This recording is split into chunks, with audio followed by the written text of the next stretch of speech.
All right, so we're going to move on to transferring critical information with handoffs, SBAR, read and repeat backs, and communication clarifiers. So this is our fifth safety commitment. We're going to transfer critical information, and what should we do? We want to ensure that we hear things correctly and that we understand things accurately. We do this to prevent wrong assumptions and misunderstandings that could cause us to make wrong decisions. So what we're talking about here is trying to prevent mistakes. And mistakes are different than those slipses and lapses that we already talked about. With a mistake, what's happening is you're getting information, but it may be wrong information or maybe be interpreting that information incorrectly, but then you make an active decision on that. So you're actually making a mistake as opposed to the unintended slips and lapses that happen. So there's a little bit of a distinction there. So I don't know whether you can see what the comic says here, but it says, ha ha ha, Biff, guess what? After we go to the drugstore and the post office, I'm going to the vet's to get tutored. Well, he obviously got a little bit of misinformation about what was about to happen to him. But ineffective communication, came up when we were talking earlier about our own safety concerns for patients here at the hospital. Ineffective communication is everywhere. Here's a video. Das hier ist mein Sektor. Das hier ist das wichtigste Gerät des Küstenwächters. Das Gerät und das Gerät. Überlebensradar.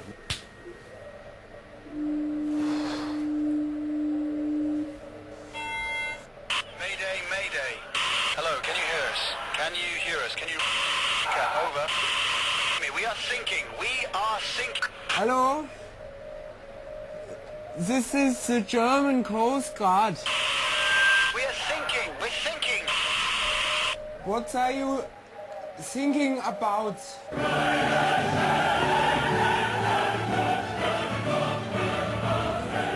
All right, so again, we need to communicate a little more effectively. So the first communication tool we're going to talk about is handing off effectively. So we want to make sure that we communicate complete and accurate information when responsibility for a patient, a task, a project transfers from one person, one individual to another. And effective handoffs, you need to recognize that you own that patient or project or task until you have very well and appropriately transferred that information and that patient to another person. And if you accept a handoff from somebody, you own that patient or that project until you hand it off to someone else. And then it's important to use a content format approach so that you don't forget things. So handoffs should occur prior to a change in a care provider or project owner. It may be for an entire shift or part of a shift. If a nurse goes down and is going to be gone because they are on their break for lunch, there should be a handoff at that point in time in case something comes up with regards to that patient during that time. Somebody needs to know what's going on with that patient. It involves interactive and direct communications. There should be a minimization of distractions. We want to follow a standardized process and use checklists. Now, at Valley View, we've tended to use SBAR. I think most of you are familiar, and we're going to talk a little bit more about SBAR in a minute, as a handoff tool, and technically it's not a handoff tool. SBAR is more of a way to give vertical information where you're looking for a decision or a request from somebody, whereas a handoff is you are transferring that patient, the responsibility of that patient is more of a horizontal transfer of information. And Valley View is going to start moving towards the 5 Ps of structured handoffs and use SBAR in the other situations that we'll talk about in a minute. So the 5 Ps, patient or project, who or what is to be handed off. Problems, what is known to be different, unusual, or complicated about this patient or project. Plan, what is supposed to happen next. The purpose of the plan, what happened in the past that provided a reason for the plan. And then precautions, what might be anticipated to be different, unusual, or complicating about this patient or project. So I'm going to go through 2 scenarios, and you're going to help me put it together into the 5 Ps. You are a transporter taking Mrs. Smith to radiology for a CT scan. Mrs. Smith is on oxygen. You checked her tank and it's 3/4 full. The nurse informed you that Mrs. Smith is confused and often attempts to escape or elope. She cannot be left unattended at any time. You need to communicate the information about Mrs. Smith to the CT technician. So let's put it in the 5 Ps. Who's the patient? Mrs. Smith. What are the problems? She likes to escape. And she's on oxygen. What's the plan? Do not leave her unattended. So she needs to get a CT scan is the plan, right? So that's where she's. And what's the purpose of the plan? We don't know. It's been ordered. Right. And what are the precautions? Not take her unattended.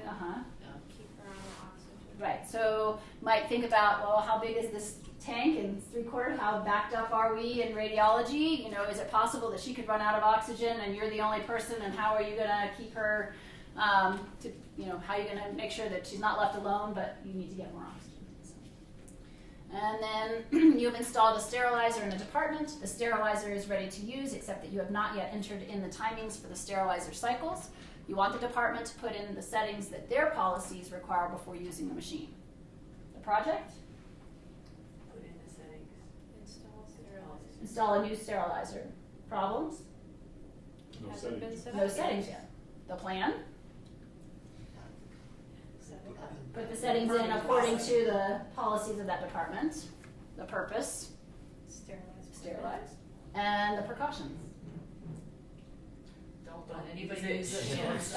So you might want to put a sign on it or somehow make sure it doesn't get used before the settings are put in. So, have you ever been in a conversation with somebody who rambled? What is it like? Usually it's hard to sort through the facts, your mind wanders, you get frustrated, and you end up just wishing they'd get to the point you don't really hear anything anymore. So what we say to dogs. Okay, Ginger, I've had it. You stay out of the garbage. Understand, Ginger? Stay out of the garbage or else. And what does Ginger hear? Blah, blah, blah, Ginger, blah, blah, blah, blah, Ginger.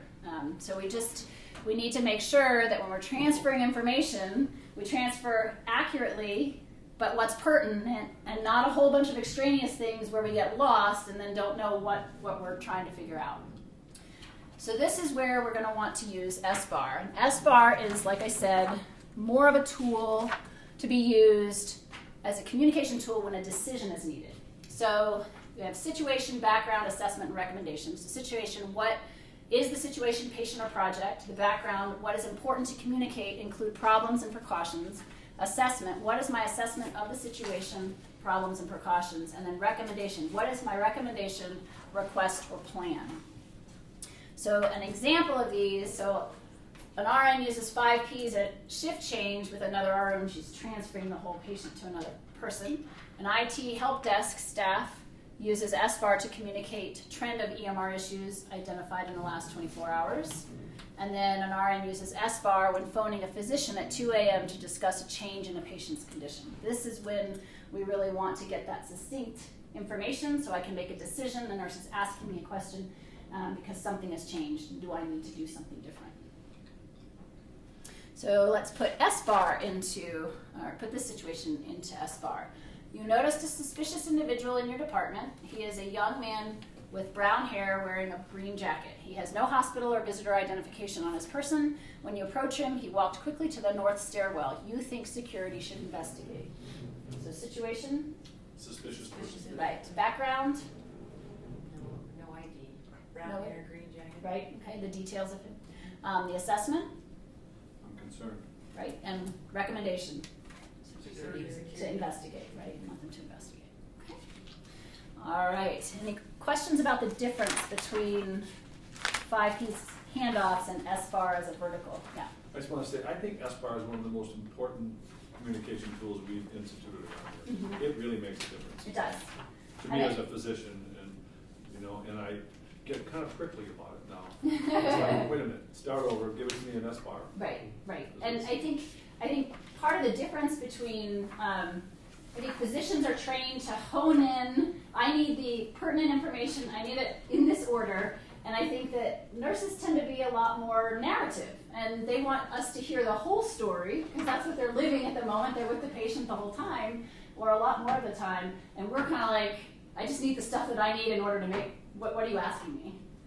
So I think there's a little bit of just kind of a difference in our training, really, and I think you're exactly right. And I use it with my med students all the time and teach them that this is how you talk to another doctor about a question. Right, when we talk back and forth. It's hard when somebody's real, what, I don't know where we're going. What am I supposed to be following? I'll look at myself. Right.